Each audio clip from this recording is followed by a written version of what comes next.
It's a dangerous world.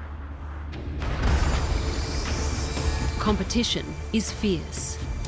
Every corner of Earth is a battleground. A chemical weapon can be an unfair advantage, with the power to slay the opponent in just one strike. A venomous harpoon, a fatal sting, a deadly bite.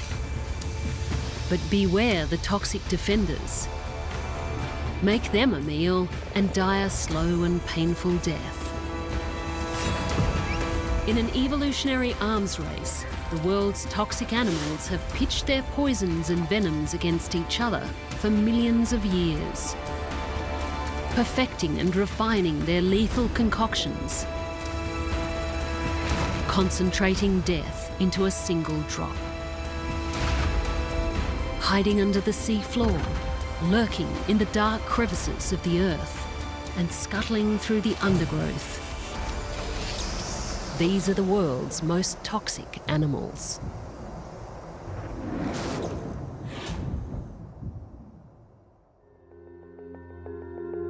Australia is a land of extremes.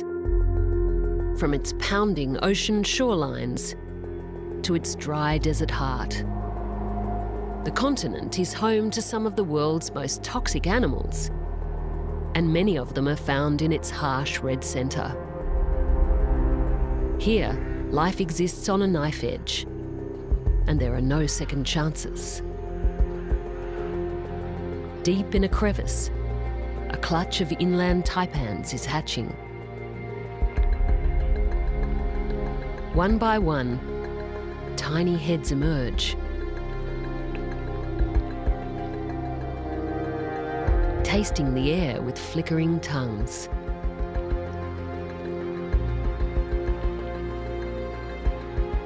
These are the most venomous snakes on the planet.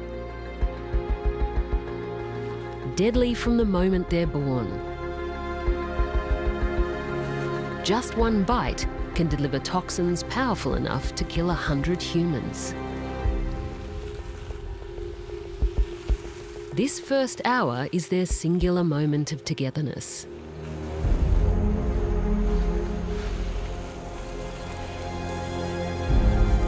From now on, the snakes will lead a solitary life. They must hunt for food and fend for themselves.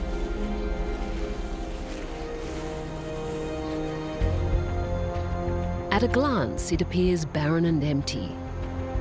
But this is a land that pulses with a boom and bust cycle of life. When the big rains come, rivers break their banks and spread across the plains, bringing life to barren soils. They sustain a surprising diversity of flowering desert shrubs, bringing nutritious seeds and stems for hungry small mammals. And that means good meals are ahead for the young inland taipans. But not all will get a taste, because even baby snakes as potent as these have their enemies.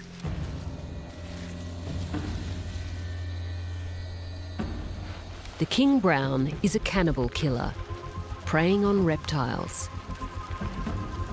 The young taipan has little defence. Its venom is targeted at mammals, not snakes. And the king brown has also evolved a special immunity to most snake venom.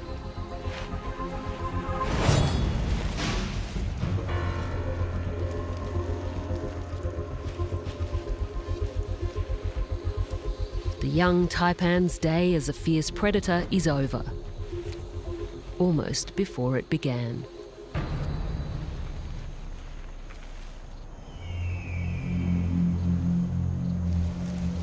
As they grow larger, the taipans have less to fear.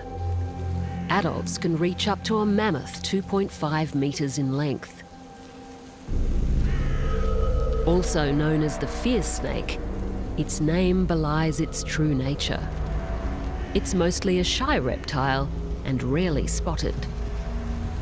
Unless you're on the menu. As it hunts in the daytime, the taipan can sense where small desert mammals are to be found. By feeling delicate vibrations through the earth and tasting odours on the wind, it hones in on nearby prey.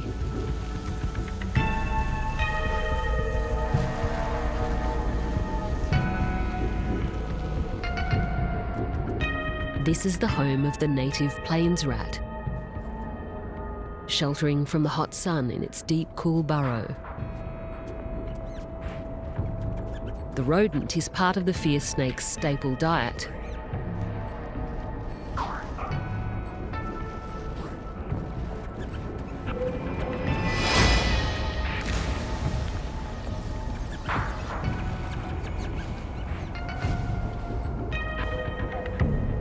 As it strikes, its jaws can snap multiple times, inflicting an array of puncture wounds.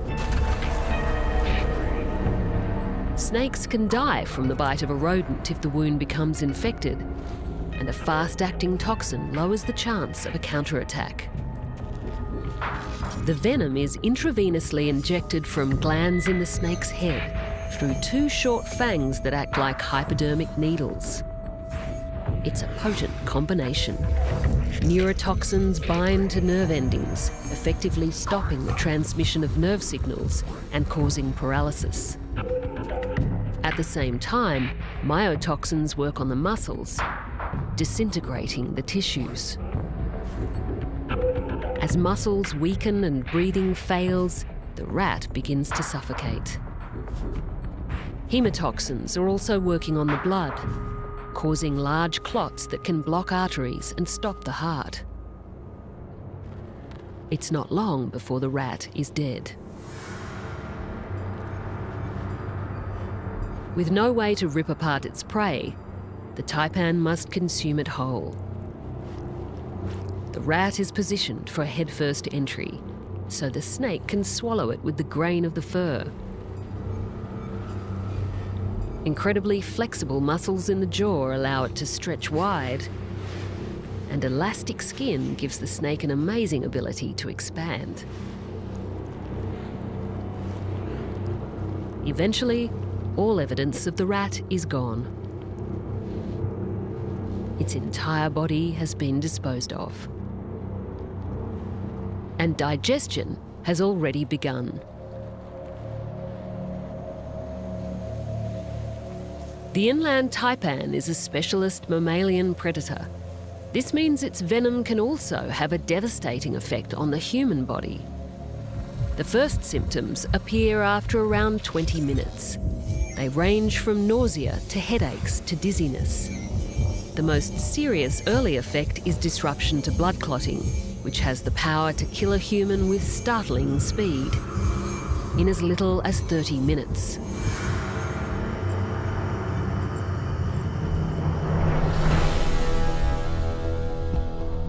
At the opposite ends of the Earth, the sun beats down on a very different desert landscape.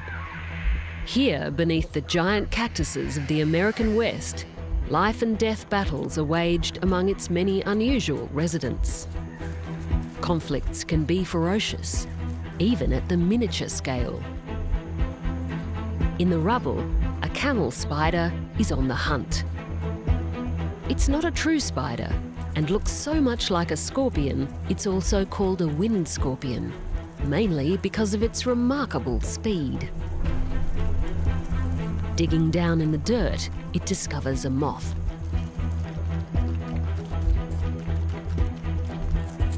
For its size, the camel spider has enormous, powerful jaws, up to a third of its body length. Grinding the moth in a sawing motion, it reduces the insect to pulp. But this delicious find is also the camel spider's misfortune. Such rapturous chewing has attracted unwelcome attention from a much more toxic predator, the giant hairy scorpion. With lousy vision, the scorpion makes up for it with hypersensitive hairs all over its body. These pick up tiny vibrations, allowing it to accurately detect prey. And the crunching and munching of the camel spider's mothy meal draws the scorpion from its hiding spot.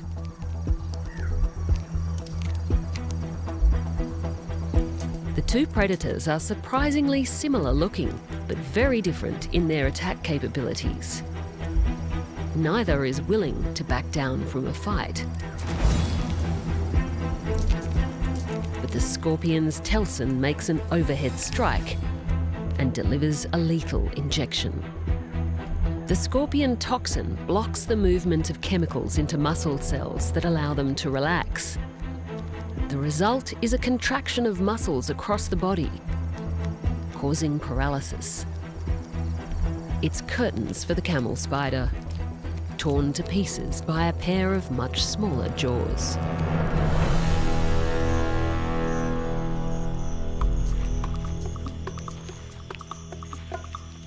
As night falls, the hunter becomes the hunted, as a hungry rodent goes on the prowl. This is the carnivorous grasshopper mouse, which will attempt to eat all manner of living creatures, including scorpions.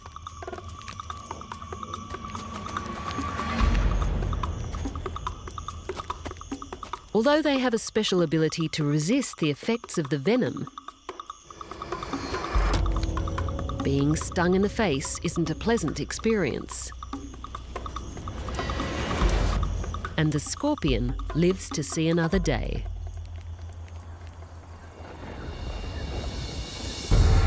Scorpions have been around since before the dinosaurs, evolving a rich arsenal of toxins fine-tuned to their prey or predator. There are around 2,000 different species. But for all their fearsome reputation, only a few dozen have a powerful enough toxin to kill a human. The most venomous scorpion in these parts is the Arizona bark scorpion. An incredibly patient ambush predator, it can lie in wait for hours. But if prey comes just close enough, the reaction is swift. Clutching the insect and hammering down with its telson, the scorpion will continue to sting multiple times, finding gaps in the exoskeleton to penetrate the soft body. The sting can cause numbness, severe pain, difficulty swallowing, and sometimes muscle spasms and convulsions. The symptoms can be long-lasting, up to 3 days. And in rare cases, the stinger can be fatal.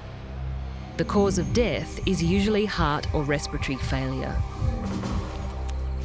But for the insect, it's all over in a few minutes. The venom will soften up the prey for easy digestion.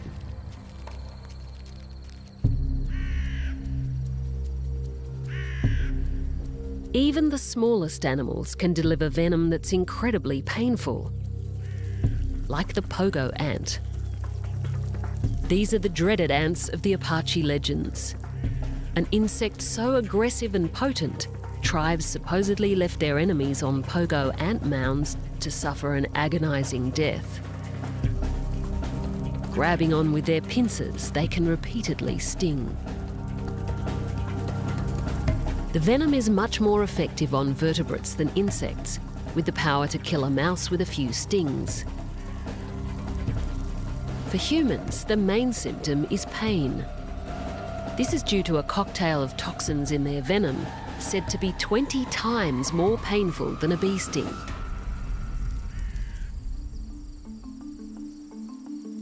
In the mating season, winged ant swarms can number in the thousands. Pheromones released by the males attract a horde of females, who are eventually overpowered by the largest and most persistent members of the opposite sex. It's a mating bonanza that also presents ripe opportunity for the thick-skinned horned lizard. Pogo ants are an acquired taste, But the lizard lives almost exclusively on a diet of these vicious insects. It escapes their venomous sting by coating each ant in a ball of mucus and swallowing it whole. Once in the digestive system, the toxins can be quickly neutralised by stomach acids.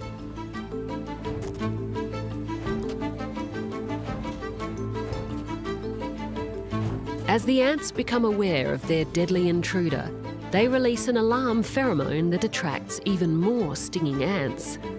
Such a tactic may have been effective for dispatching Apache enemies, but for the thick-skinned reptile, they're merely the second course in his all-you-can-eat buffet.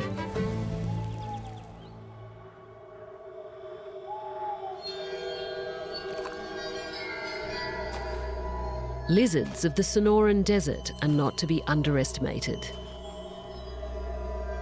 Some are even venomous themselves.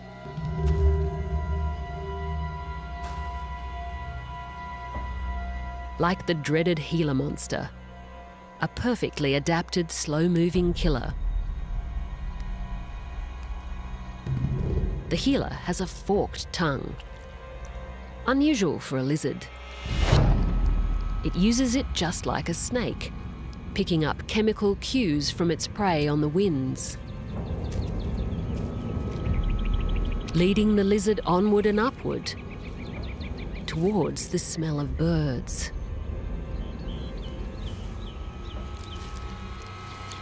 This is a specialist nest predator.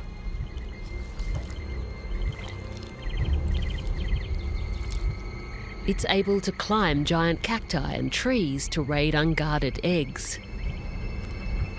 But the Gila also has a taste for the living.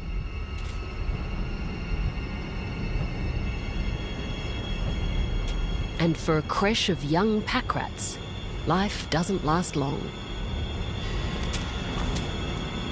The reptile only comes out of its burrow to dine a handful of times a year, but can gulp down around a third of its body mass in one sitting. Even adult animals may fall victim to the giant lizard's vice-like grip. Although it has a toxic bite, the Gila's venom is more often reserved for defence. It produces venom in the salivary glands of its lower jaw. When it latches onto victims, it chews, enabling neurotoxins to travel through the grooves in its teeth straight into the open wound. For humans, the venom isn't deadly, but it's excruciating, said to be the most painful of any vertebrate venom, like hot lava coursing through the veins. And because their grinding jaws are so strong, the victim may need to submerge the lizard in water to break free. Fortunately for the Gilas, they're immune to each other's venom. So when romance is on the cards and males fight for the prize, the biggest danger is physical damage.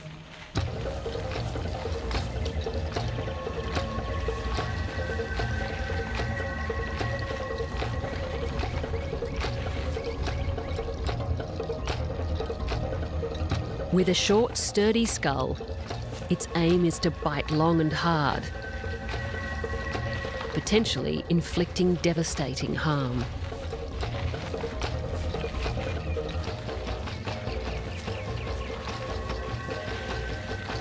With both opponents strong, vicious and determined, the epic battles can go on for hours on end.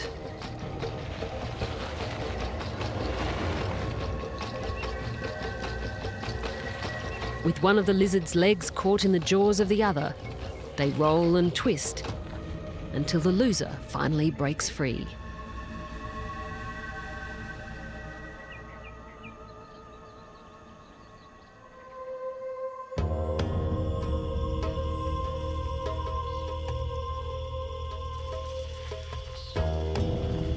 Of all the reptile killers in the Americas, none carry the fearsome reputation of this enormous pit viper.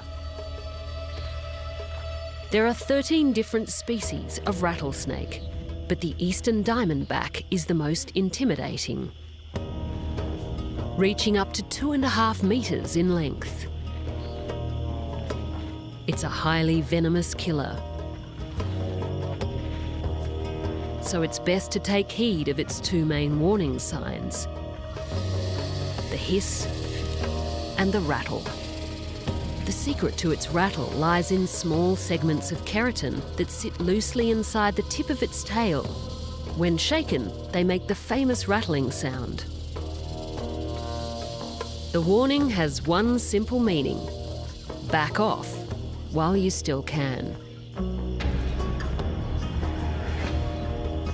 The rattlesnake has a formidable launch, able to accurately strike at a distance of 1/3 its body length.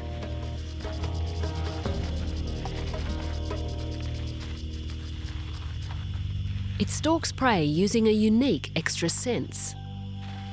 It can effectively see warm-blooded organisms through special holes in the face called pit organs.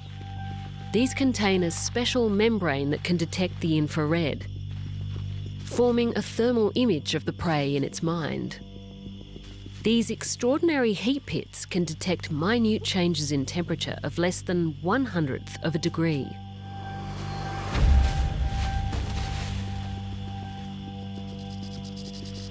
Through long curved fangs on its upper jaw, it injects its venom subcutaneously. The toxins can destroy tissue, including red blood cells, which prevents clotting, making bleeding difficult to stop, both externally and internally. Around the bite, local swelling and dead tissues appear as more severe effects set in. Because of the destruction of blood, low blood pressure and tiredness in the muscles are key symptoms. Drooping eyelids, thirst, nausea, diarrhea, and severe pain are also signs the venom is taking effect. Without anti-venom, a rattlesnake bite can kill a human in under 24 hours. But the snake will rarely attack unless provoked. And with the majority of bites in young adult males, testosterone may be a bigger killer than the snake itself.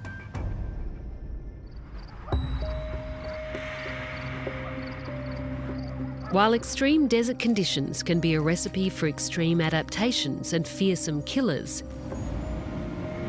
ocean dwellers can also be surprisingly hostile, especially if they live on coral reefs.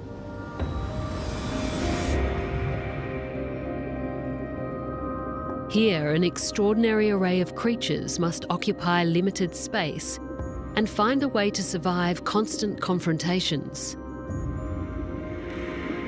It could be a driving force behind the complex and refined toxins found in marine animals. And its most eye-catching creatures are often the deadliest.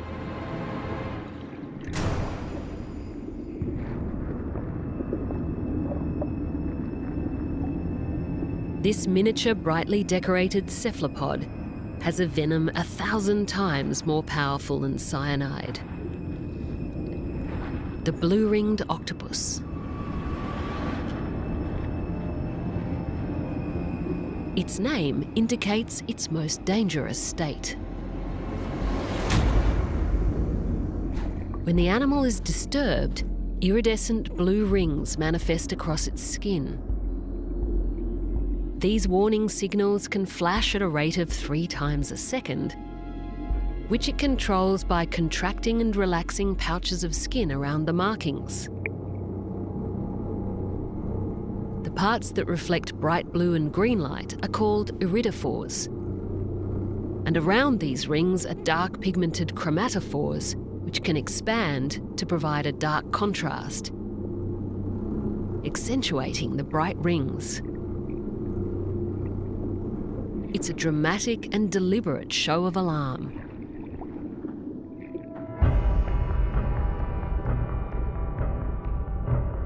It normally hangs in the warm shallows, a place where it's likely to cross paths with prey. Depending on the creature they're stalking, the octopus changes its hunting tactics. They like to ambush small crabs from behind.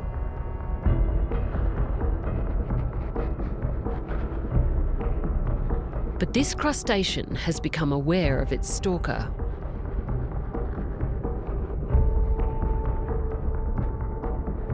Scuttling through the algae, it evades the octopus, dashing under a rock and out of reach.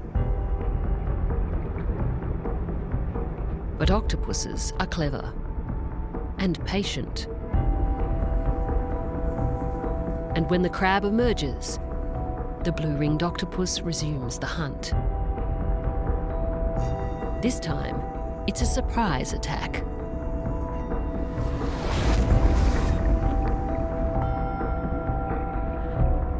On the underside of its head, the octopus has a parrot-like beak, which it uses to crack open the crab's protective shell.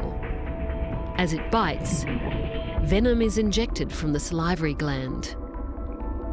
What's curious about the venom itself is that it's not made by the octopus.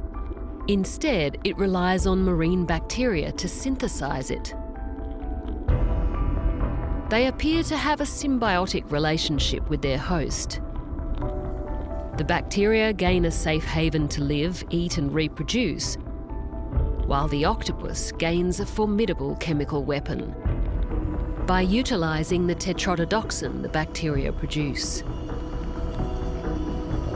Mostly, the octopus uses the venom on smaller animals, like crabs. In the victim, it blocks nerve transmission, leading to paralysis.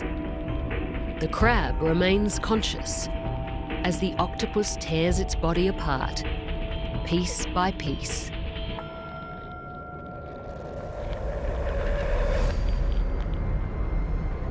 If you're unlucky enough to get bitten by an angry octopus, the results are rapid and potentially fatal. As voluntary muscles become paralysed, the victim experiences the loss of motor skills and eventual failure of muscles used for breathing.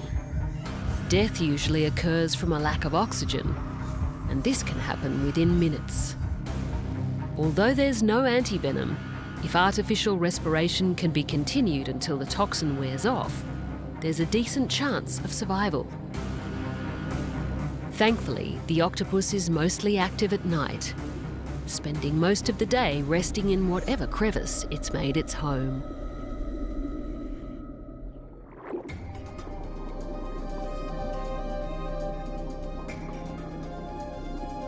In a package every bit as entrancing as the blue-ringed octopus, the spectacular-looking lionfish is a beauty not to be messed with. Their floaty, delicate appearance disguises a voracious predator. Using specialised swim bladders, they can move with precise control in the water column. This allows them to aggressively corner prey against rocks or the sea floor and strike quickly, swallowing smaller fish whole.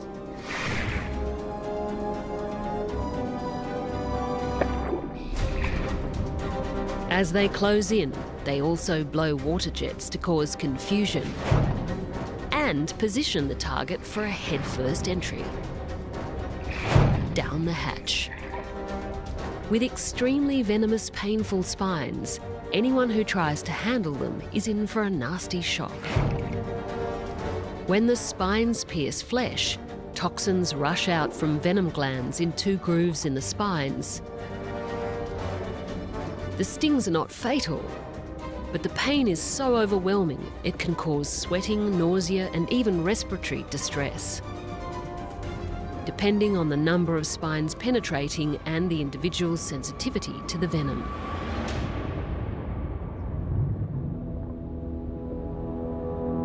More than 50% of venomous vertebrates in the world are fish. And the most venomous of all these is a brilliantly camouflaged relative of the lionfish. In fact, you'd be forgiven for missing it altogether. The stonefish. It's commonly found lurking on the sea floor of the Australian coast. As its name suggests, it looks just like a stone. One that appears as if it's been lying on the reef long enough to be completely overgrown with algae. Individuals can be decorated with splashes of bright colours over a base tone of brown or grey, helping it blend in with nearby coral. With such an excellent disguise, it's almost impossible to detect, even for fish. But it's all a magnificent deception. Because when it wants to, the stonefish can move so fast that an attack is over in a fraction of a second. With a huge jaw and giant mouth, it creates a vacuum so powerful it can suck down small fish in an instant. Its venom is equally brutal. Like the lionfish, the stonefish uses its venom entirely in defence. The venom glands lie around a third of the way down its 13 dorsal fin spines. When the fish is threatened, it will raise the spines, protecting it from potential predators above. And if you tread on one by mistake, the experience will forever be seared in your memory. When the spines pierce flesh, the venom is injected, causing a debilitating, searing pain. In severe cases, the venom can also cause blood vessels to widen, leading to low blood pressure, weakness, nausea, vomiting, and heart attacks. It can kill a human in less than an hour. But by immersing the limb in hot water above 40 degrees Celsius, the venom can be deactivated.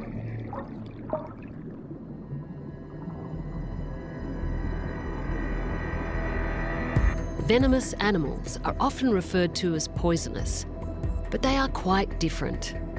Both kinds of animals contain toxins, but the method of delivery is what sets them apart.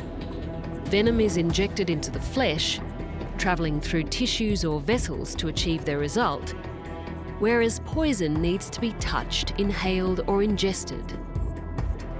As venomous animals have evolved and adapted through time, their chemical arsenal has fine-tuned to their target's vulnerabilities, with hundreds, even thousands of components working together for maximum impact. Nature's poisons have been perfected and shaped by the same competitive pressures. Secreted through the pores or stored in tissues, these chemical defences can inflict equally devastating harm. But the warning signs are there if you know where to look. The pufferfish is one such poisonous ocean dweller. Often brightly coloured and decorative, its striking patterns are a good indicator to stay clear. The slow-moving fish is far from an easy target. It spends most of its time hovering over the reef, munching at algae or looking for small invertebrates like clams and mussels, which it can crack open with its hard beak. But at the first sign of trouble, it will puff up to several times its ordinary size by filling its stomach with water. Suddenly resembling a soccer ball, it's almost impossible to eat without choking. Persevere and the consequences could be lethal, because pufferfish are full of the same tetrodotoxin as the blue-ringed octopus. They pick up the toxin-producing bacteria by eating the tissues of other marine animals. It's thought these bacteria find a new, suitable home in the intestines of the fish, where they continue to produce the deadly toxin. These poisons then get absorbed into the tissues of the fish. Initial symptoms may begin around 20 minutes after consumption, first felt as a tingling of the lips and mouth, followed by dizziness, tingling extremities, difficulty speaking, progressing to muscle weakness and paralysis, vomiting and diarrhoea. The unfortunate diner will remain conscious while unable to speak, breathe or move. In severe cases, death can result from respiratory paralysis. With no antidote, the only treatment option is emptying the stomach and providing life support until the toxin wears off.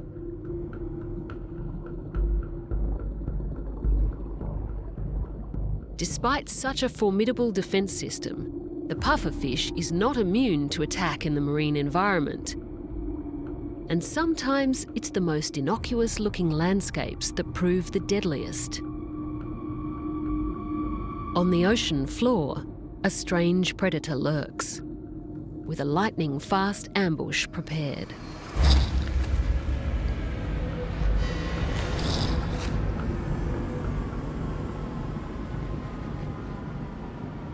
Blind and brainless, but surprisingly brutal, the bobbit worm is one of the most terrifying creatures to be found in ocean sediments.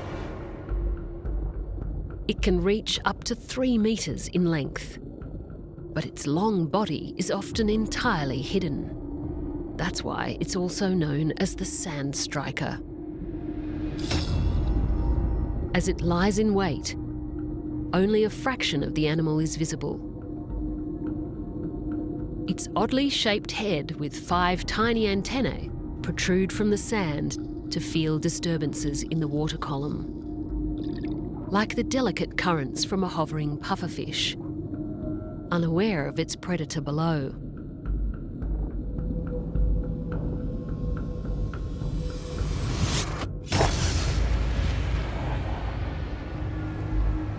The monstrous bobbit worm attacks, pulling its victim into the rubble with razor-sharp teeth.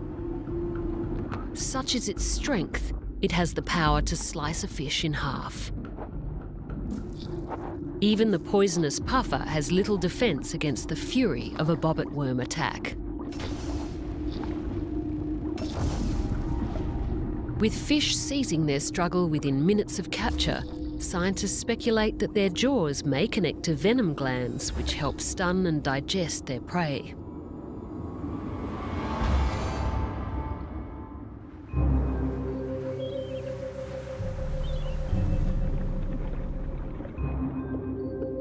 Snails are one of the least threatening animals on land, but marine versions can be astonishingly vicious and deadly.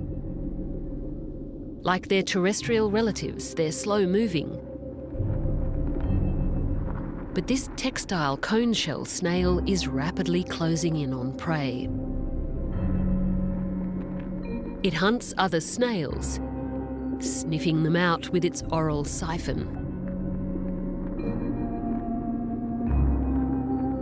Directly below it, a smaller but much more frightening appendage. This is one proboscis you don't want pointed in your direction. Inside is a harpoon-like tooth so sharp it can penetrate a rubber wetsuit. The proboscis probes for the point of vulnerability and fires.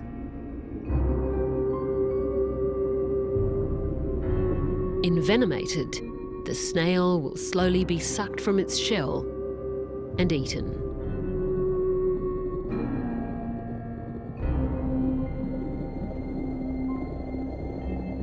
Even a hermit crab that recognises the danger faces a determined predator.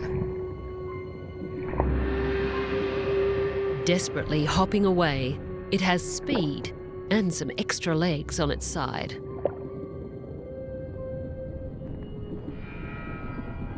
Even though they're slow, some snails hunt fish, like the geographic cone-shell snail. It can use a hook and line fishing method with its venomous harpoon, or it can net them in its giant expanding mouth. Enticing fish closer, the proboscis can even act like a lure. Once it's hit, the animal struggles for only a few seconds before a special fish-specific toxin kicks in, sedating and immobilising it so that the snail can slowly swallow it whole.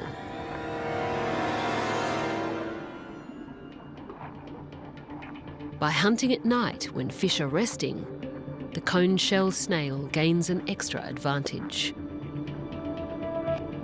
Unaware of the danger, this fish is a sitting target. The tooth fires, tethering prey to attacker and reeling it in. The harpoon is launched by a powerful muscle contraction, while still attached to the snail's radula, a tongue-like structure. Harpoons are stockpiled here in a special sac, which is loaded with venom from the venom bulb. As the tooth hits, it releases the venom containing hundreds, even thousands of different toxins. It's so complex, no antidote has been developed to combat the venom's devastating effects. The cone-shell snail uses two completely different types of venom, depending on whether it's hunting or protecting itself from predators. Incredibly, they appear to mix these chemical cocktails on the go, according to the target. Like a mobile chemistry lab, it can also release a form of insulin into the water column to stun prey. Once this passes through fish gills, the animal enters hyperglycemic shock, unable to react as it's slowly devoured. By the time it wakes, it's too late. Hours later, fish bones will be regurgitated. The venom that targets fish has no effect on humans, but the snail can rapidly switch to its defense venom, which can be lethal. Pain can range from mild to severe. This is followed by numbness or tissue death at the wound site. The body can experience weakness, sweating, visual changes, paralysis, cardiac failure, respiratory failure, and potentially death in as little as 5 hours.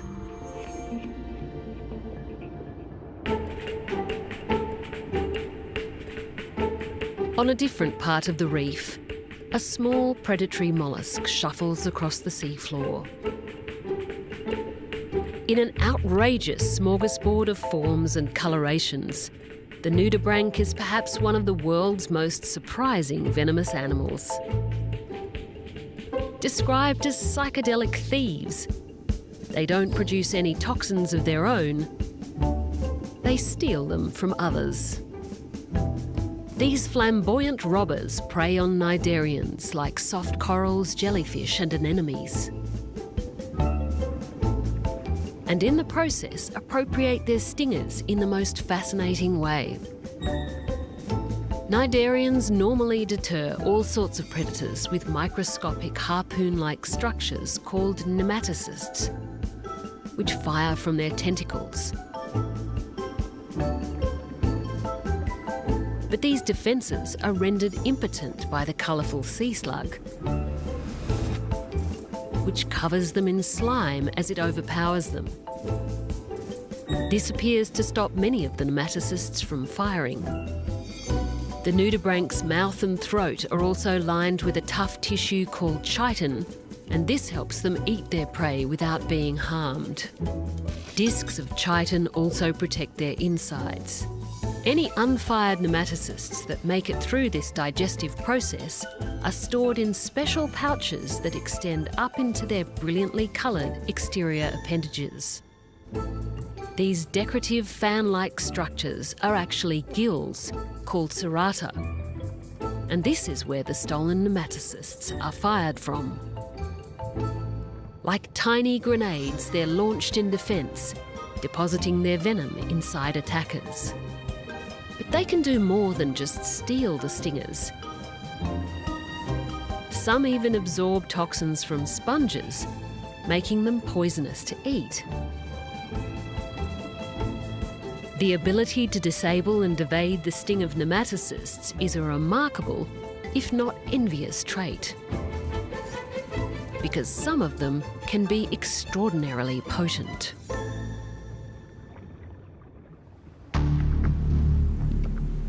Come summertime, the seas in the north of Australia are a place you may not wish to go swimming. Because another fan of the clear, warm tropical waters is the box jellyfish.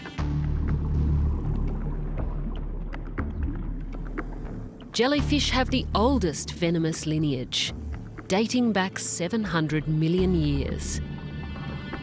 And this brainless, heartless creature is the most venomous animal in the world.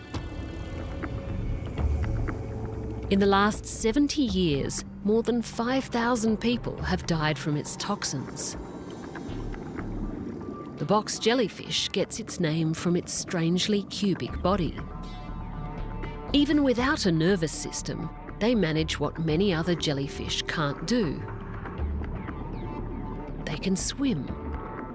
Instead of just drifting with the currents, they can move with purpose and direction at around 4 knots.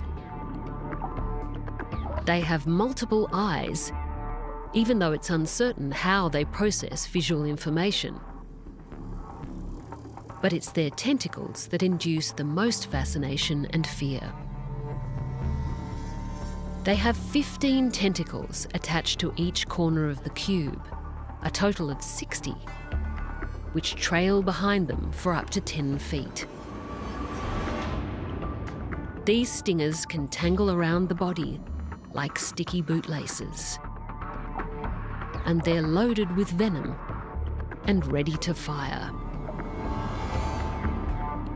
With hair-like triggers on their stinging cells, box jellyfish release their microscopic deadly harpoons on contact with prey or predator. They fire at a speed of around 60 kilometres an hour. Each one contains a tiny tube that turns inside out as the dart pierces flesh, unloading its venom. The greater the struggle, the further the entanglement, and the more venom is unloaded, increasing the toxic load. The fish is slowly and painfully drawn into the bell, ensnared on multiple lines. At the centre of the bell, the jellyfish has a mouth, leading to a single cavity where food is slowly digested.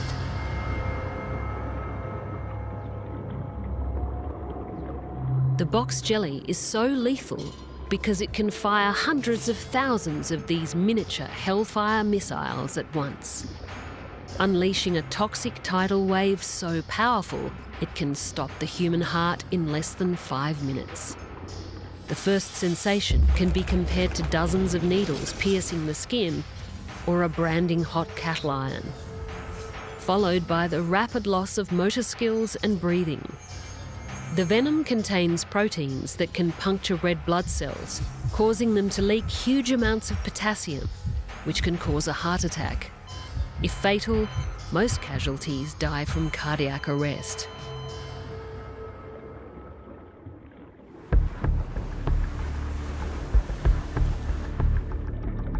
In tropical waters around the world, another stinging jellyfish brings terror to swimmers in a much smaller package.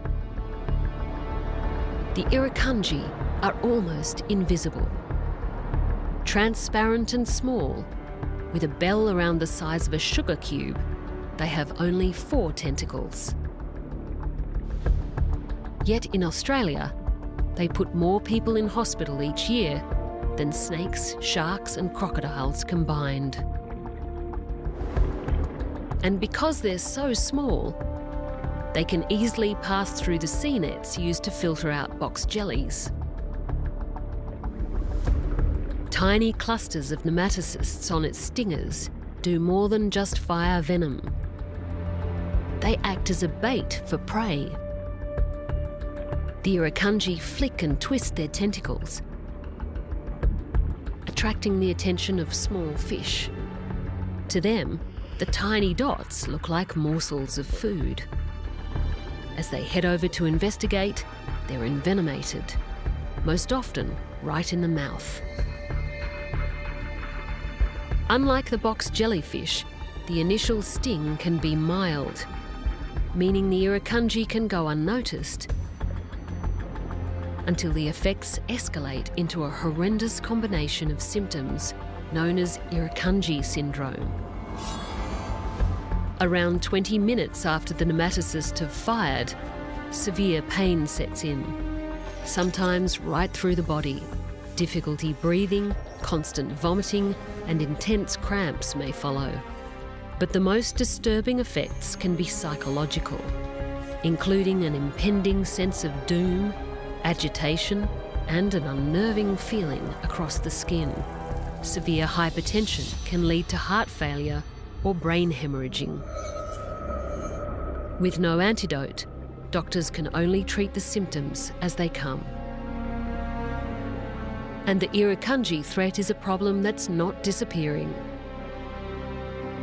With a love for warmer waters, their ideal habitat is slowly expanding.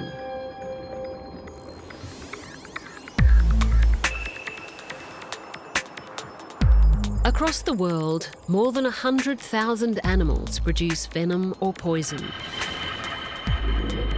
From the brainless to the conniving, venom has been fine-tuned in animals as diverse as bees and lizards, jellyfish and spiders. By repurposing molecules that are already in place across the body, in the blood, brain or digestive tract, nature's life support systems can become nature's greatest killers. So complex and perfect, they're a source of inspiration to scientists developing everything from blood clotting and blood pressure treatments to painkillers and heart medicines. Ironically, the venoms and poisons of the world's most toxic animals are more likely to save your life than to kill you.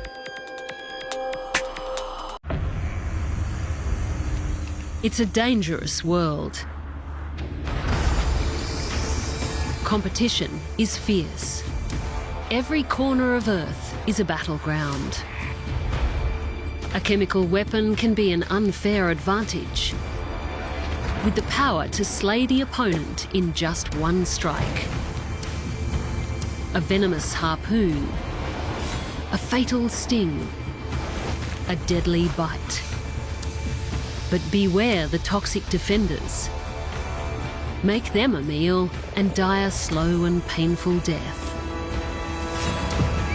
In an evolutionary arms race, the world's toxic animals have pitched their poisons and venoms against each other for millions of years, perfecting and refining their lethal concoctions, concentrating death into a single drop. Hiding under the sea floor, lurking in the dark crevices of the earth, and scuttling through the undergrowth. These are the world's most toxic animals.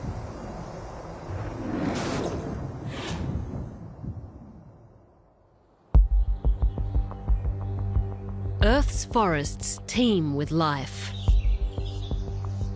With moisture, cover and a moderate climate, they provide the right conditions for more than half the world's plants, animals and insects. With so much competition, many species seek to gain advantage over the others with a potent poison or venom. And with millions of years to evolve the perfect chemical concoction, even the smallest forest dwellers can take down their opponents with a single toxic drop. Close to the coast, the temperate forests of southeast Australia provide just the right climate and habitat for one of the planet's deadliest spiders, the Sydney funnelweb. One drop of its venom is toxic enough to kill a human in 15 minutes.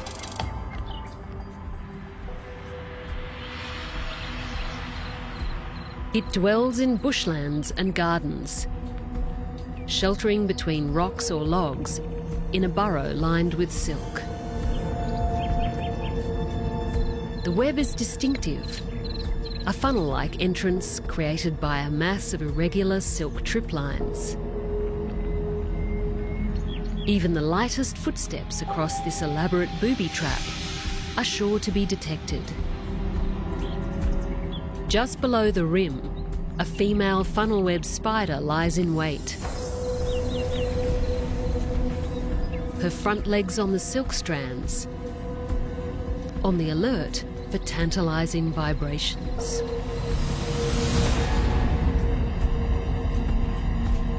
Home delivery has arrived.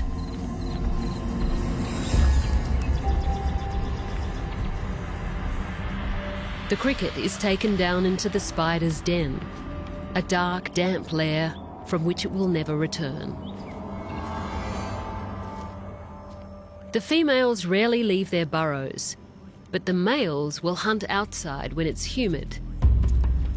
And they'll eat almost anything they can kill. Even though the female is larger, the male funnel web is up to 6 times more venomous. Only the male has been known to kill humans. And he's most dangerous when on the prowl.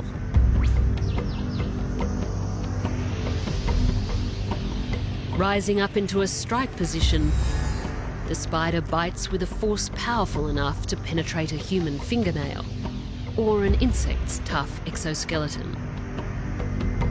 Most spiders have fangs that point inward so they can use them as pincers while they bite, but the funnel web has parallel curved fangs that are hollow. Connected to 2 venom glands, they pierce and inject at the same time to deliver an extremely complex and potent concoction. Neurotoxins produce a rapid effect on the nervous system, disrupting the cells that coordinate bodily functions. Ambushed and overpowered, a cricket is quickly neutralised. The funnel web toxins have evolved specifically to kill insects and cause rapid paralysis. But over time, the male venom has modified, not just to target prey, but also potential predators, like lizards. During mating season, males emerge from their burrows, lured from their lair by the desire for a mate. Their wandering nature puts them more at risk of becoming a meal themselves, which is thought to be why they have more potent venom. They do their best to find a female out in the open, trespass into her den, and there's a high likelihood of being eaten.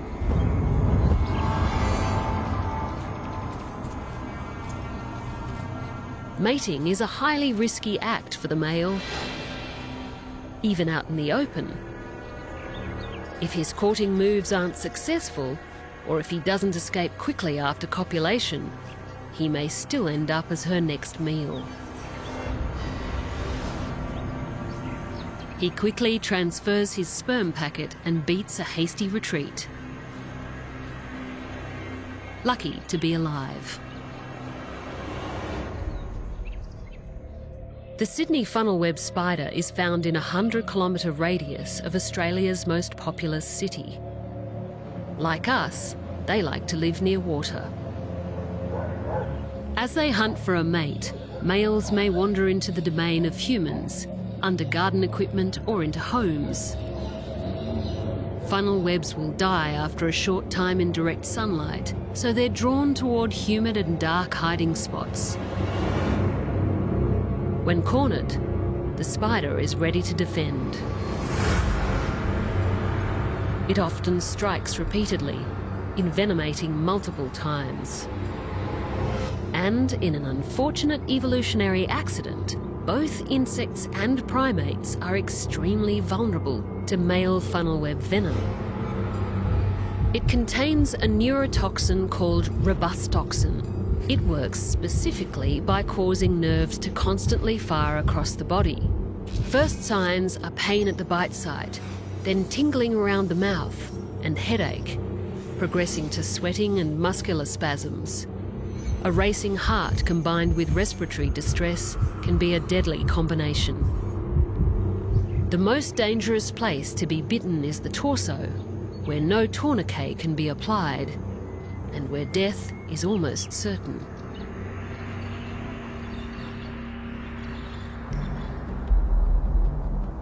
Somewhere in tropical Asia, an equally fearsome but much bigger predator makes its way silently and quickly across the leafy jungle floor. A king cobra, the world's largest venomous snake. This is a phenomenal serpent in size, reaching up to 5 meters in length. When confronted, they can lift a third of their body off the ground, allowing them to look a person in the eye. It's not a glare for the faint of heart. But today's target is much lower to the ground, a reptile much like itself. The king cobra is a cannibal. It feeds mainly on other snakes. And the meal in its sights is a rat snake. The king cobra has excellent vision, capable of spotting prey up to 90 meters away. The rat snake has nowhere to go as the cobra closes in. It has 2 short and sharp upper fangs which act like delivery tubes for the venom. While it's not the most potent of snake venoms, what it lacks in potency, it delivers in volume. 1 injection contains enough neurotoxins to kill an elephant, or 20 humans. It contains an especially powerful peptide toxin which blocks the body's ability to control muscles in response to signals from the brain.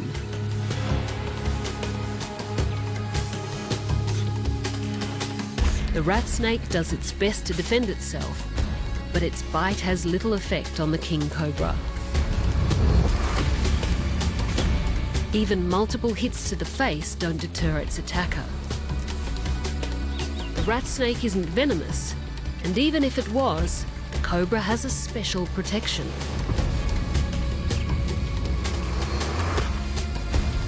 It's evolved a genetic mutation that makes it immune to the neurotoxins of other snakes.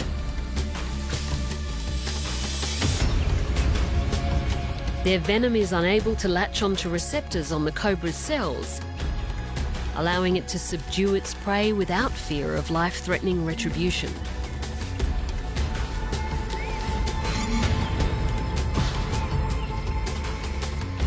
It's a ferocious battle.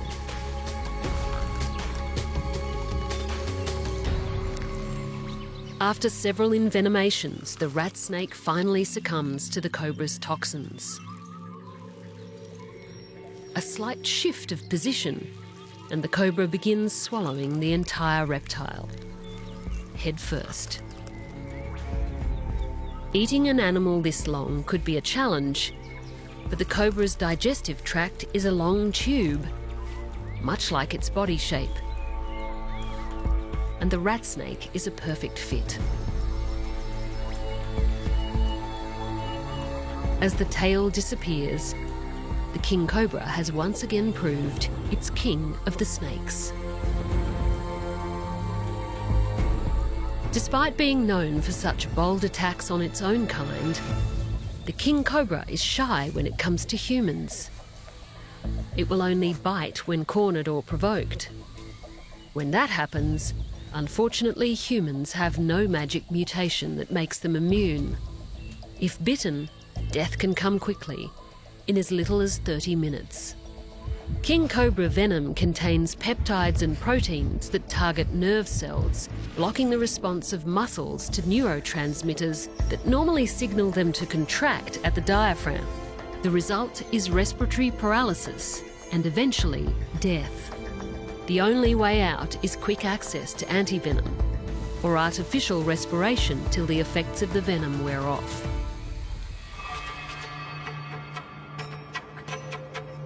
Toxins are a powerful weapon of assault, but they work equally well in defence. While venomous animals must inject their toxins, poisons need only be touched, inhaled or ingested to cause effect. The rain-soaked jungles of South America are home to one of the most poisonous animals in the world. It's an amphibian that's famous among the locals. And it's as deadly as it is dazzling. The poison dart frog. Like bright, shiny jewels set against a backdrop of jungle greens, different species of the dart frog are found in an array of bright colours and patterns. Bite-sized and an easy catch, the frog would naturally be on the menu for many predators. But in nature, these electric hues often serve as warning signs for dangerous chemicals on board. The poison dart frog is no exception. Their toxin is so deadly, they were once used by local hunters to make their arrow tips poisonous. Hence the name, poison dart frog. The golden dart frog of Colombia is just 2 inches long, but has enough poison to kill 10 humans. The frog doesn't make the poison itself. Instead, it extracts and concentrates the key chemicals through the beetles, ants and other small invertebrates it eats. It's thought the poison dart frog hunts like other frogs by drumming or toe twitching.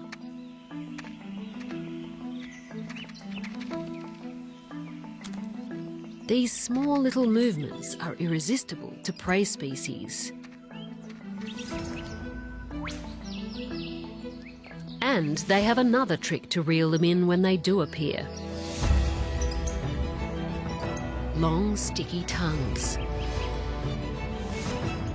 But any attempt to eat or even lick one of these pretty frogs, and they'll sweat poison, releasing a lethal, frothy mouthful from glands on their back. The secretion contains toxin. It can wreak havoc on the nervous system, even when consumed in tiny amounts. Toxin is one of the most potent toxins known, causing paralysis and death. One of its effects is to switch on all the body's nerves, similar to funnel web spider venom. But this poison works on the nerves of just about any species it comes in contact with. Some can be mild, like local irritation. Others cause brain damage, hallucinations, respiratory paralysis, hypertension, seizures, and death. There are many types of dart frogs which carry a range of alkaloid poisons, so the neurotoxic effects can also vary. Those bearing the brightest patterns are also the deadliest. But what is potent poison in the wild can turn out to be life-saving in the lab. Some alkaloids are killers of cancer. Others, such as the molecule epibetadine, may numb pain, being up to 200 times as potent as morphine. If these could be developed in a way that removes the toxicity, they might represent the painkillers of the future.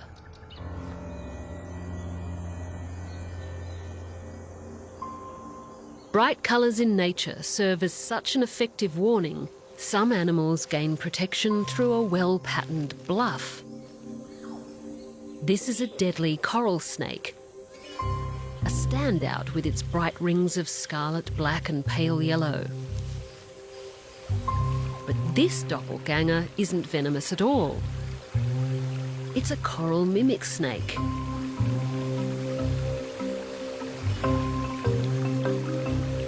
Subtle differences in the scales can tell them apart, like the order of coloured rings. But there's enough of a similarity to seed doubt in the minds of potential predators. It's an evolutionary trait known as Batesian mimicry. In Costa Rica, there's a strong selection on predators that avoid anything that looks like a coral snake, because there's a high price to pay for any animal that makes a mistake. And that price is death. Even a mediocre mimic is likely to escape harm. So it's a perfectly evolved disguise. one that works very effectively on the normally curious coati. The coati is a little like a raccoon, with an unusually long nose that helps it find prey under rocks, including small snakes. But the coral snake mimic is not deterred. It presses on. The moment the coati spots the brightly striped traveller, it makes a dash in the opposite direction. Even in areas where the venomous version of the coral snake has long died out, predators still avoid the mimic, just in case.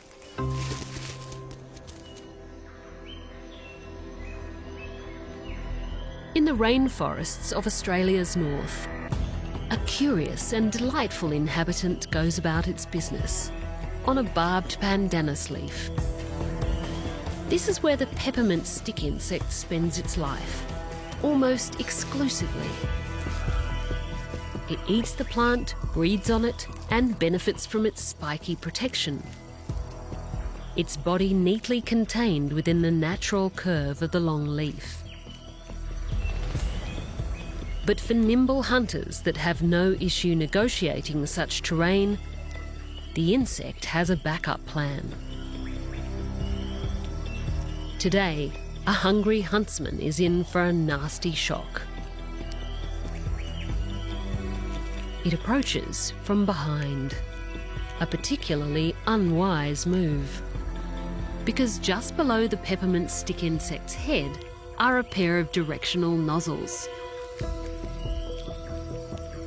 They release a peppermint-scented milky spray that contains chemicals which the insect gets from its food. These are known to be particularly irritating to eyes. And when you have 8 of them, the sensation can't be pleasant. The peppermint stick insect is left in peace to continue its lunch.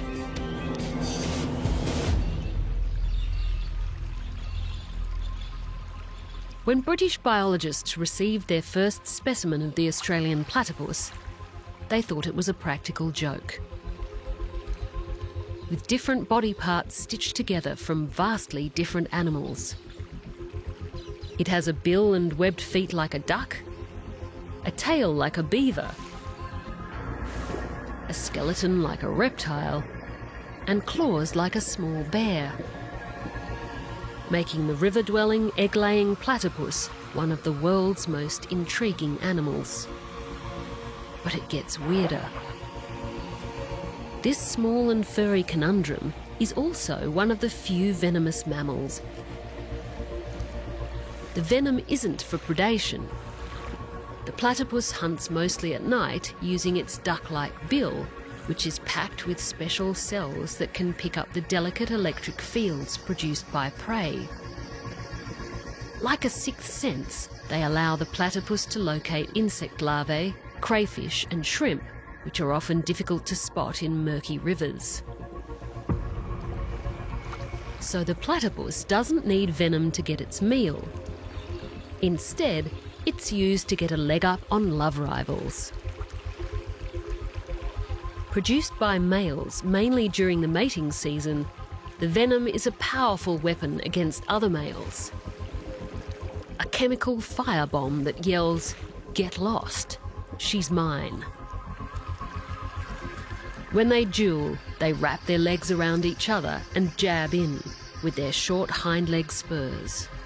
These crooked daggers unleash a tide of toxic chemicals which can temporarily paralyze the affected limb. If a human is so unlucky to receive a stab from the platypus spurs, the effects can be severely unpleasant. The wound swells and toxins cause a searing, debilitating pain, against which even the strongest painkillers are no remedy. Effects can also include nausea and cold sweats, but the most unbearable factor is the longevity of the pain, which can last days, weeks, even months. But with the platypus most active at night and underwater, focused on its next meal and its love life, humans are mostly safe from their envenomations.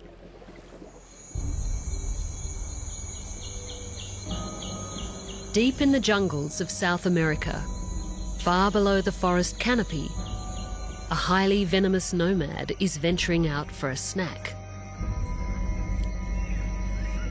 A large, intimidating spider that likes to hide in the folds of giant banana leaves until it comes out to hunt. This is the Brazilian wandering spider. Unlike other spiders, it doesn't spin a web or lie in wait to ambush. It actively wanders its neighbourhood to seek out prey. And this is one walkabout arachnid you don't want to cross paths with.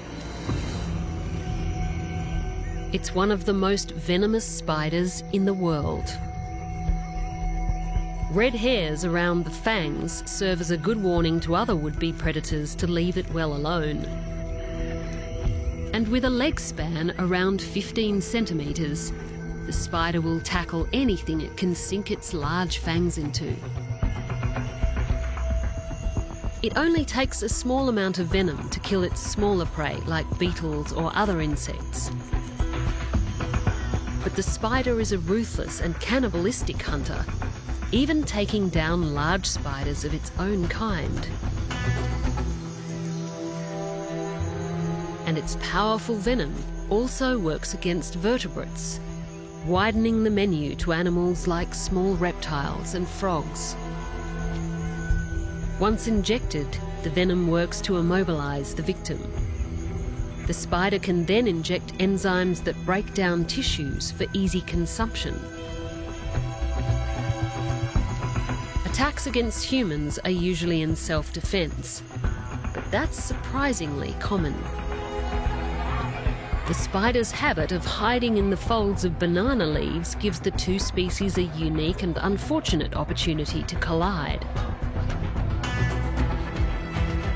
When a human is bitten, severe burning at the bite site is followed by symptoms like sweating and goosebumps.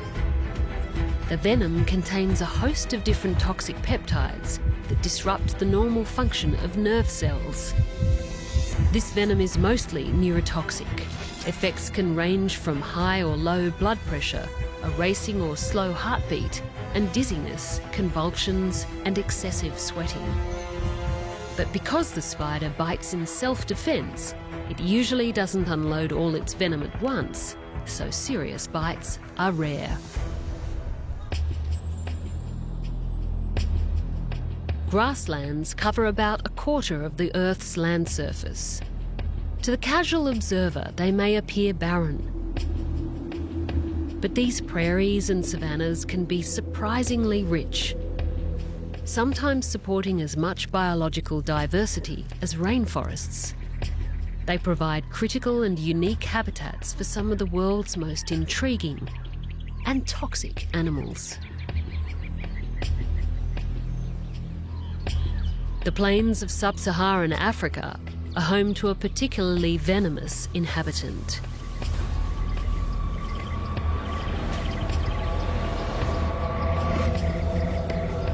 The black mamba, the fastest land snake in the world, and one of its deadliest. Racing through the grass with its head more than a metre high, it's a truly terrifying sight. When they sense danger, they head for cover, towards thicker vegetation. A gaping, inky black mouth and a flared neck is a sure sign of a threatened mamba. And a good reason to back off. But despite being a nervous, skittish snake, the black mamba will usually only attack when cornered, preferring to use its speed for escape.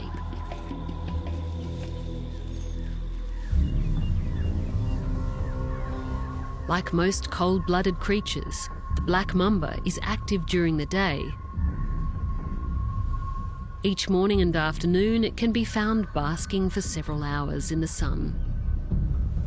But this mamba isn't looking for a branch to rest on. Its spotted lunch, the warm-blooded type. Tasting the air and the presence of its fat and furry neighbour, the reptile inches closer. Its grey scales are well camouflaged against the bark.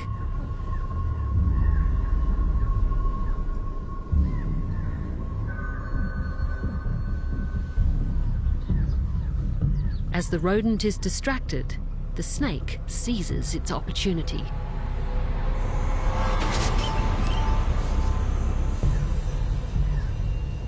Black mambas usually strike several times in succession. Their venom acts fast, especially on a small mammal like this one. The adult mamba carries about 12 to 20 drops of venom per fang. Just 2 drops can kill a grown human. The mamba's venom contains peptides and proteins that stop nerves being able to communicate with muscles, so it results in paralysis. It also contains toxins that can act directly on the heart. Without antivenom, death to humans can come in as little as 20 minutes. And it's a certainty. Without treatment, the mortality rate is 100%. Higher than any venomous snake in the world. In minutes, the rodent has fallen off its perch. As it's slowly consumed, enzymes in the snake's saliva begin to break down the tissues. Within a few hours, it will be fully digested.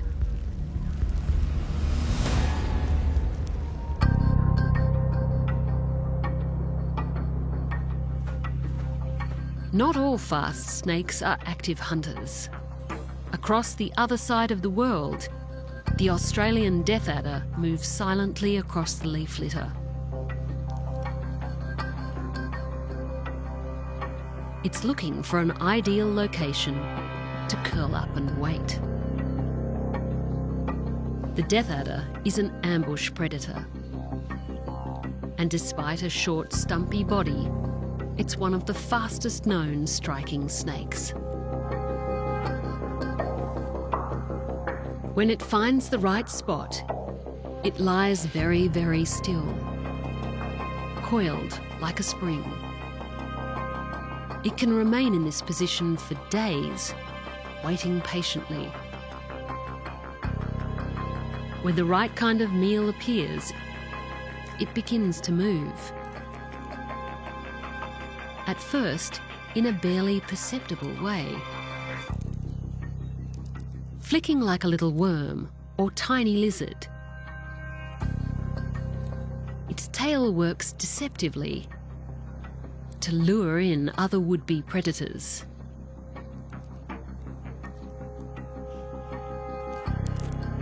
A lizard has fallen for the ruse.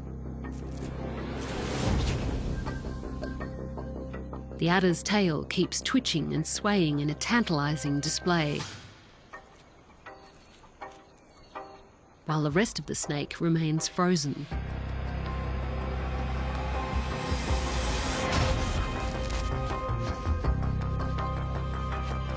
The death adder has the longest and most mobile fangs of any Australian snake.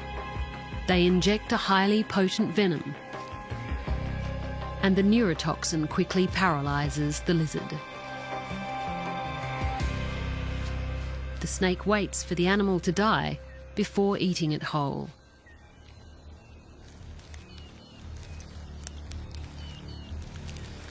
Most Australians will never see a death adder in the wild, even if they walk right past it. But if the snake strikes, death is on the cards. In humans, the effects are slow and take hours to appear, but eventually the venom can cause voluntary muscles to become paralysed, leading to respiratory failure. Other symptoms include abdominal pain, headache, drowsiness, and the enlargement of lymph nodes. And before antivenom was developed, around half of all people bitten died.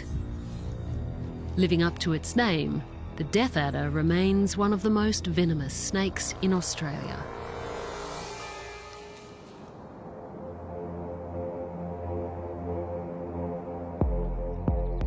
Australia is known for its highly toxic array of species, and even the smallest don't disappoint. Reaching up to 4 centimetres in length, the bulldog ant fears no intruder.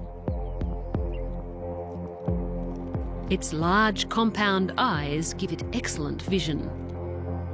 They're dwarfed only by its enormous jagged pincers.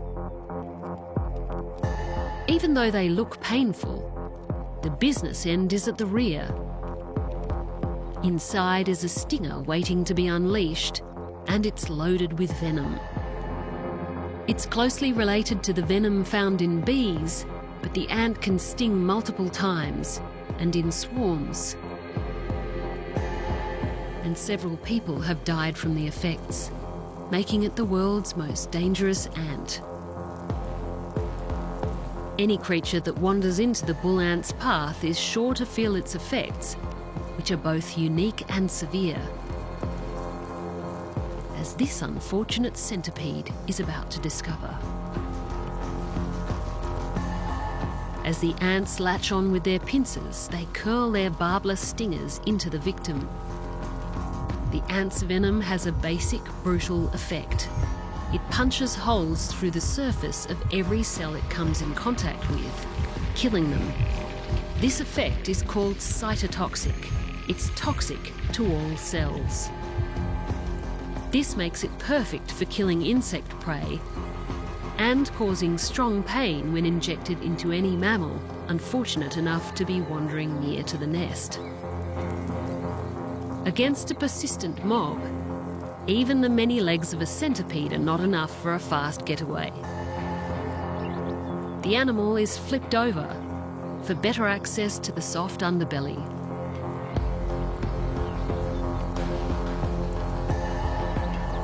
As the venom takes effect, it drains away any fight left in the centipede, who is swiftly carried away.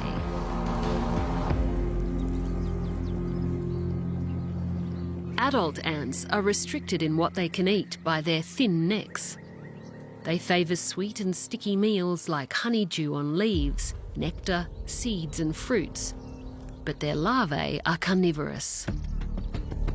Fresh kills are carted off into the nest to feed their growing brood and expand their army. The nest can extend several metres underground, and eggs and larvae are stored in special chambers off the main tunnel. They're the product of a single ant queen whose primary task in life is to reproduce. As she pumps out eggs, the rest of the workers tend to her needs and feed the ravenous young. The larvae signal their hunger by standing upright and waving their bodies around. They require a constant army of ants on the prowl for more victims. Their main prey is other insects, like this slow-moving beetle, which is easily brought down by a single ant. It will soon succumb to the venom and be fed to the waiting grubs.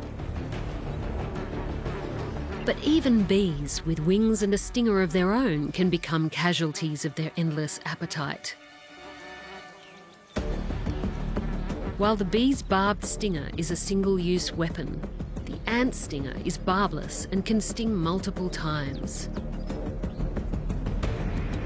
Outnumbered and outgunned, the bee is finished off and dragged back to the nest, to be dispatched by the creche of hungry white grubs. Insect carcasses are torn open by the jaws of the worker ants, so the larvae can dive in and consume the contents.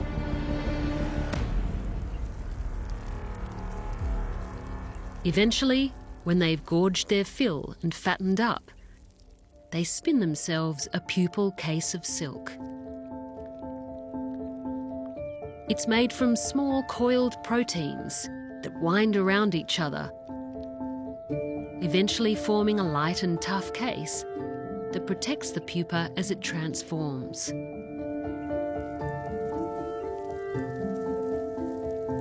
The metamorphosis takes around a month.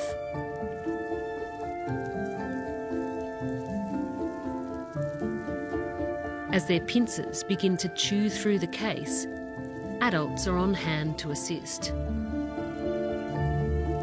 The newborn eventually breaks free of its silky cocoon, indistinguishable from its elders except for a lighter coloured body. Armed with a fresh pair of pincers and a new stinger, it's time to join the army. Bulldog ants are extremely successful. They have a lineage that stretches back 50 million years, long enough to have stung a dinosaur or two in their past.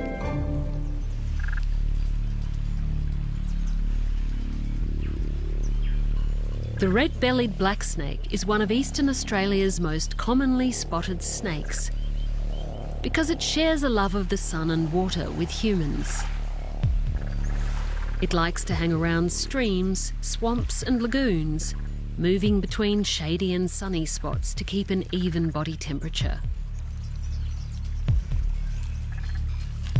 Today, a native spotted marsh frog has caught the eye of the red-bellied black snake.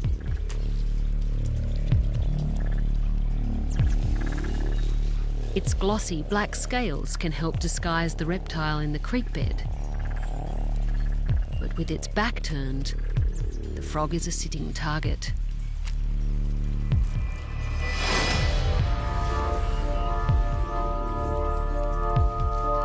The snake's venom is a mix of myotoxins causing muscle weakness and neurotoxins, as well as chemicals that affect blood clotting.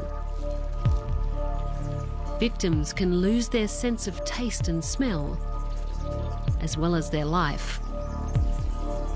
But for the red-bellied black snake, its toxins are a life-giver, delivering another meal and another day in the Australian sun.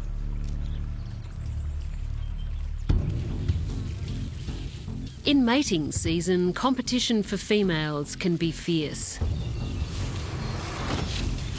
The males will often engage in lengthy duels, which can last up to half an hour.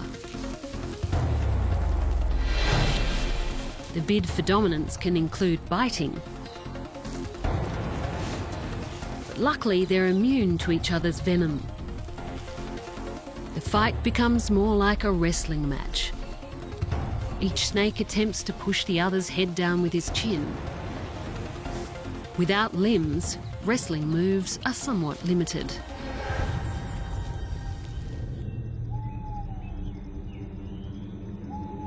In dark, dry corners of grasslands, forests, and the back garden shed, Australia's second deadliest spider lies in wait.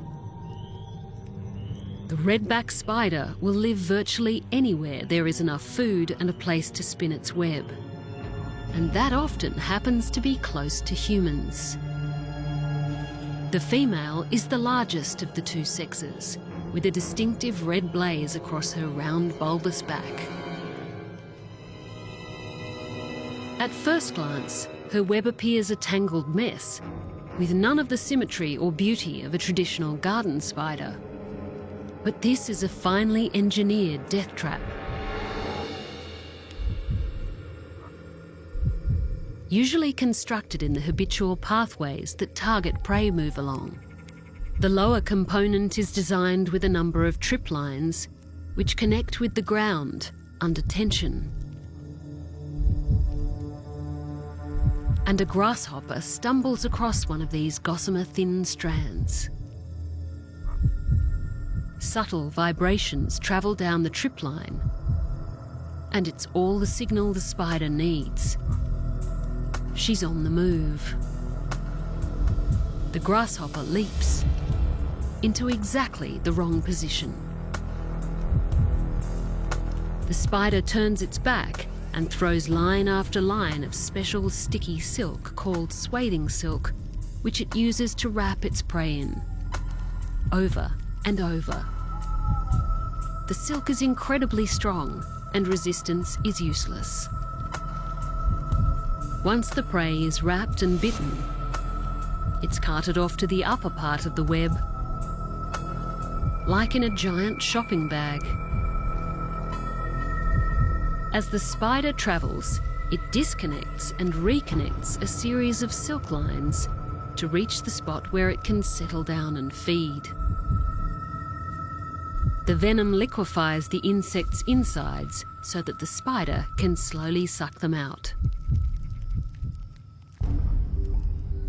The female rarely leaves her web, but is responsible for most bites on humans, mainly from people sticking their hand directly into the spider's web by accident. It happens with surprising frequency. The redback produces venom in its mouthparts, which it injects through two hollow fangs. Widow spiders like the redback have a secret weapon not found in other spiders: giant proteins called latrotoxins. These special neurotoxic proteins produce a syndrome known as latrodectism, usually characterised by the onset of extreme pain, muscular weakness, nausea, headache, fever, hypertension and vomiting. Since an anti-venom was developed, no deaths have been recorded. When redback spiders mate, it's often the male's last hurrah, because the female eats him shortly after and even during sex. Using the stored sperm, she can lay several batches of eggs over 2 years. After around 2 weeks in the egg sac, around 250 baby spiders will emerge. As they spread across the web, finding food is a priority. And even when newly born, the spiders are merciless. They will cannibalise their own siblings to gain advantage and sustenance. But not every animal avoids the redback spider web. Some other arachnids, like the Portia jumping spider, have learnt the tricks of negotiating these death traps. It moves gently across the silk toward the babies, without ringing the alarm bell. It's a delicate high-wire act. But for this master of web invasion, the juicy hatchlings are a snack worth the risk.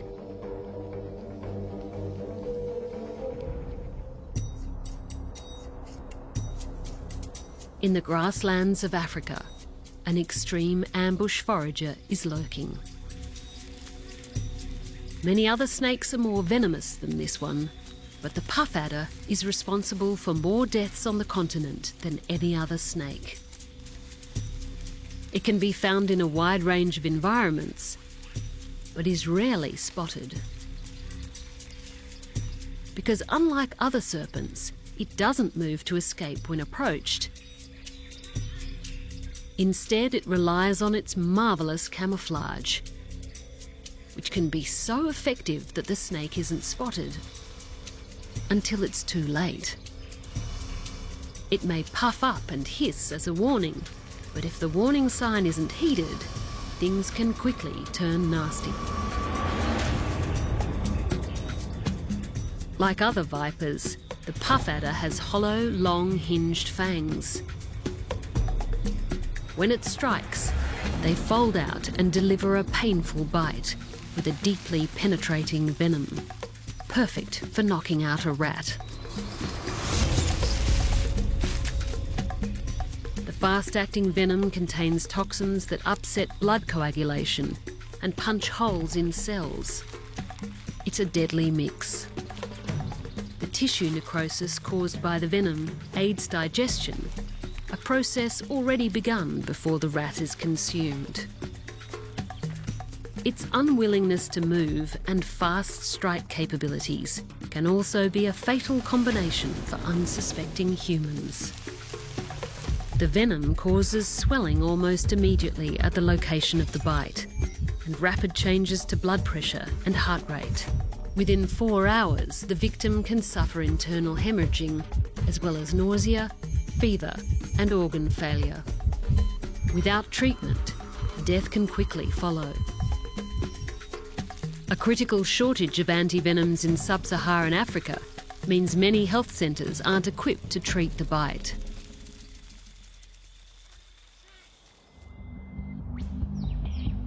From the forests to the grasslands, beneath the waves and in the dry, baking deserts, venomous and poisonous animals have evolved and adapted to thrive in almost every conceivable environment. With a diverse arsenal, these animals contain toxins refined and perfected across millions of years, concentrating swift-acting molecular compounds into a single lethal drop. But with such a wide range of effects and so many unique delivery systems, which one kills more human beings than any other? The animal that takes this crown is one we don't usually think of as toxic. It's lighter than a feather. Its bite is disturbingly frequent and often goes unnoticed, as it routinely delivers death through its microscopic funnel. The mosquito. Attracted by carbon dioxide in our breath, it's only the female that seeks us out, searching for the red blood cells that give her the proteins she needs to develop her own eggs. Landing on the skin surface, she rolls up a flexible sheath around her proboscis and injects 6 needle-like parts. 2 of them use nano-sharp teeth to saw through the skin. Another set parts the tissues, so the 5th needle can pierce a blood vessel. This needle also doubles as a straw, but it's the 6th needle that's the real killer. This drips saliva from the mosquito into us. It prevents blood from coagulating, makes vessels dilate and skin itch. The mosquito's saliva contains coagular toxins, but they're not about to kill you. They only make your blood a little easier to drink. But the saliva can also contain viruses and parasites that kill around 1 million human beings every year. Dengue fever, malaria, Zika, and West Nile River virus are all diseases spread by female mosquitoes as they feed on the blood of humans. They kill far more than all the other toxic animals of the world combined.